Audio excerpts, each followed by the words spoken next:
Efek samping dari bisoprolol yang harus kita waspadai, ternyata bisoprolol bisa juga menurunkan tekanan darah.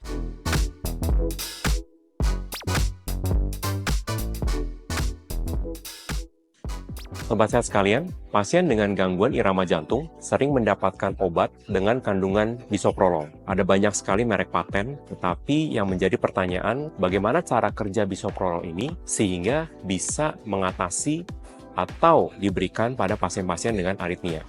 Seperti kita ketahui, aritmia mempunyai beberapa jenis, dan terutama untuk aritmia yang tidak beraturan atau aritmia yang cepat, bisa diberikan obat anti aritmia berupa golongan bisoprolol.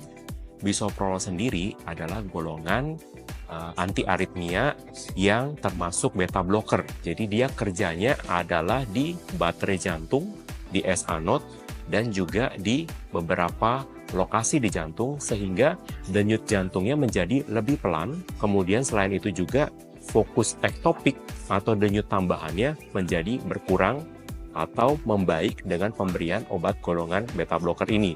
Salah satunya bisoprolol. Dosis pemberian beta blocker atau dosis pemberian dalam hal ini bisoprolol sesuai dengan indikasi tentu saja. Efek samping dari bisoprolol yang harus kita waspadai, ternyata bisoprolol bisa juga menurunkan tekanan darah, sehingga pada beberapa pasien kita harus berikan dari dosis yang rendah terlebih dahulu. Mungkin 1,25 mg atau kita bisa naikkan 2,5 mg kalau misalnya masih berdebar-debar atau masih ada keluhan, bahkan bisa sampai dengan 5 mg atau bahkan bisa sampai dengan 10 mg. Hal ini tentu saja harus dipantau juga efek sampingnya. Misalnya nadinya menjadi terlalu rendah atau tekanan darahnya terlalu rendah sehingga pasien malah menjadi tambah tidak nyaman atau tidak enak setelah diberikan obat golongan bisoprolol. Lalu kapan bisoprolol ini diberikan pada pasien dengan aritmia? Apakah harus diminum terus-menerus atau diminum kalau perlu saja? Jadi ada beberapa kondisi.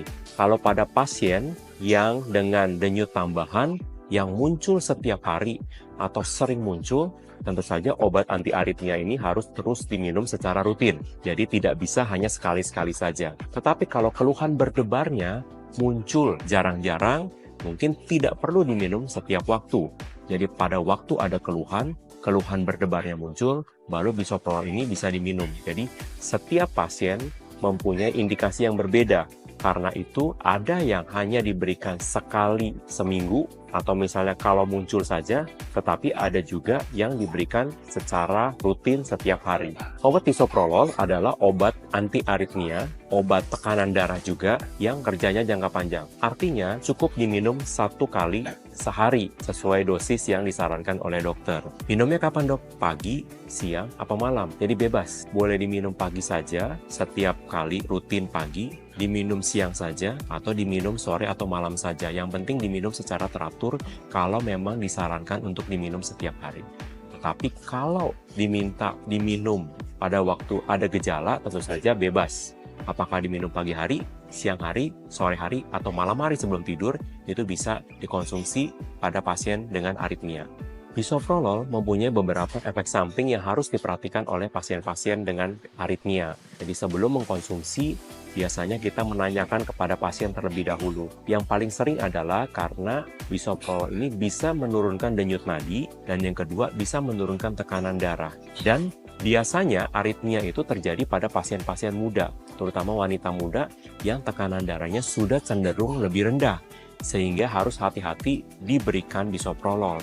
Karena bisa saja tekanan darahnya lebih rendah lagi, atau bahkan nadinya terlalu rendah sehingga pasien menjadi kelayangan atau bahkan merasa tidak nyaman. Selain itu, yang harus diperhatikan adalah pada pasien-pasien yang mempunyai gangguan asma, ya, karena bisoprolol ini juga bisa mencetuskan asma, sehingga harus hati-hati diberikan pada pasien yang ada gangguan asma. Untuk laki-laki ada beberapa pasien sekitar 10-20% juga yang mengeluhkan adanya disfungsi ereksi dengan pemberian bisoprolol. Sehingga efek-efek samping ini harus diperhatikan sebelum memberikan obat bisoprolol kepada pasien-pasien dengan gangguan irama jantung atau aritmia. Pasien dengan aritmia memang ada dua pilihan, entah dilakukan ablasi untuk menyembuhkan penyakitnya, baik pada gangguan aritmia yang cepat atau yang tidak beraturan atau denyut tambahan, atau yang kedua minum obat. Salah satu obat yang bisa dikonsumsi adalah menggunakan atau mengkonsumsi bisoprolol ini. Tentu saja kalau keluhannya sering muncul, mungkin bisoprololnya harus dikonsumsi setiap hari.